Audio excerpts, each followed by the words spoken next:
Bolsonaro. Jair Bolsonaro deixou de vez a superintendência da Polícia Federal em Brasília e foi transferido para o complexo penitenciário da Papuda, mais especificamente para a área conhecida como Papudinha. A decisão, tomada pelo ministro Alexandre de Moraes, muda o endereço do ex-presidente, mas não muda o ponto central da história. Bolsonaro segue preso, cumprindo pena determinada pelo Supremo Tribunal Federal, agora em um ambiente carcerário definitivo. A transferência ocorreu após semanas de pressão da defesa e de aliados políticos, que vinham criticando as condições da custódia na PF e insistindo em pedidos de prisão domiciliar por motivos de saúde. Moraes rejeitou a domiciliar, mas optou por uma solução intermediária: tirar Bolsonaro da estrutura improvisada da Polícia Federal e levá-lo para um espaço prisional formal, ainda que com condições diferenciadas. Até então, Bolsonaro estava detido em uma sala adaptada dentro da superintendência da PF. O local, embora não fosse uma cela comum, era limitado em espaço e rotina. Dormia, se alimentava e recebia visitas em um ambiente restrito, sob vigilância constante. A defesa argumentava que a permanência ali não era adequada para alguém com histórico de cirurgias, complicações intestinais e necessidade de acompanhamento médico frequente. A ida para Papudinha muda esse cenário. O espaço destinado ao ex-presidente é maior, com quarto separado, banheiro, área de convivência, pequena cozinha e um espaço externo controlado.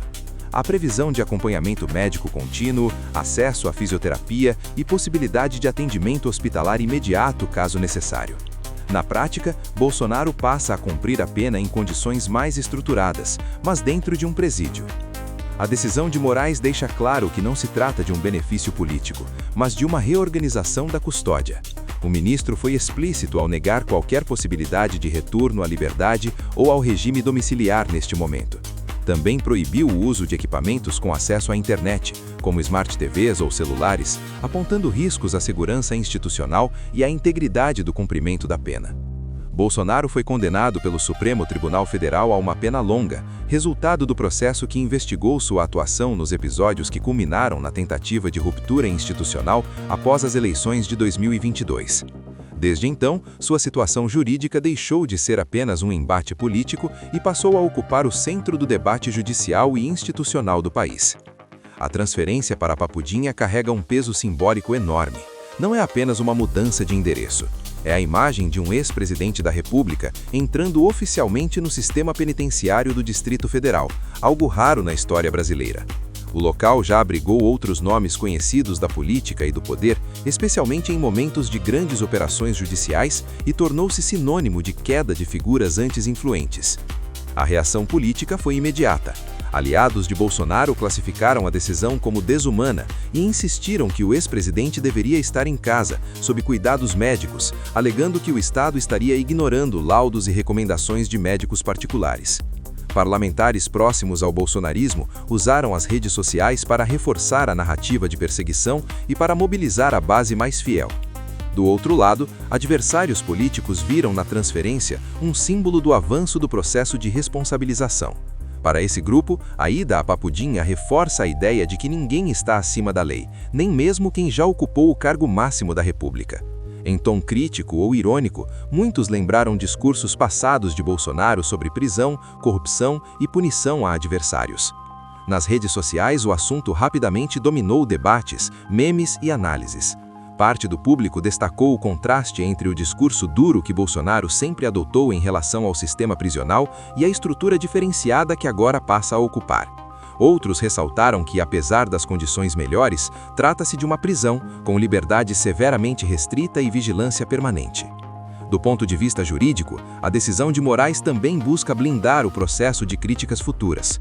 Ao autorizar a transferência e garantir assistência médica contínua, o Supremo reduz o espaço para alegações de tratamento desumano ou negligência. Uma junta médica oficial foi determinada para avaliar periodicamente a condição de saúde do ex-presidente e produzir relatórios que poderão embasar decisões futuras caso haja agravamento clínico comprovado. Ainda assim, fontes do judiciário indicam que a possibilidade de prisão domiciliar continua remota. O entendimento predominante é de que Bolsonaro, pela relevância política e pelo histórico recente, representa risco institucional, o que inviabiliza medidas mais brandas. A Papudinha, neste contexto, aparece como o limite máximo de flexibilização possível dentro da legalidade. No cotidiano, a rotina de Bolsonaro passa a ser mais previsível e regulada. Horários definidos, visitas controladas, acompanhamento constante e nenhuma atividade política permitida. Não há espaço para pronunciamentos públicos, transmissões ou contato direto com apoiadores. O ex-presidente permanece isolado do debate político formal, enquanto seus aliados tentam manter sua imagem viva fora dos muros do presídio. A transferência também marca uma mudança no impacto visual e simbólico do caso. Enquanto a custódia na Polícia Federal carregava a imagem de algo temporário, quase provisório, a Papudinha representa cumprimento de pena. É o reconhecimento institucional de que a fase inicial acabou e que Bolsonaro entra em um novo estágio da sua trajetória judicial. Para o país, o episódio reacende discussões profundas sobre justiça, poder e memória política. O que significa ver um ex-presidente preso? Até onde vai a responsabilização de líderes eleitos? Como o sistema lida com figuras que dividiram o país de forma tão intensa? Essas perguntas seguem abertas e continuam alimentando o debate público. O fato é que Jair Bolsonaro acordou em um endereço e dormirá em outro. E por mais que a estrutura seja melhor, o significado é claro: ele está preso, agora dentro do sistema penitenciário brasileiro, sob decisão do Supremo Tribunal Federal. A Papudinha não é apenas um local físico, é um marco definitivo em uma história política que ainda reverbera no Brasil.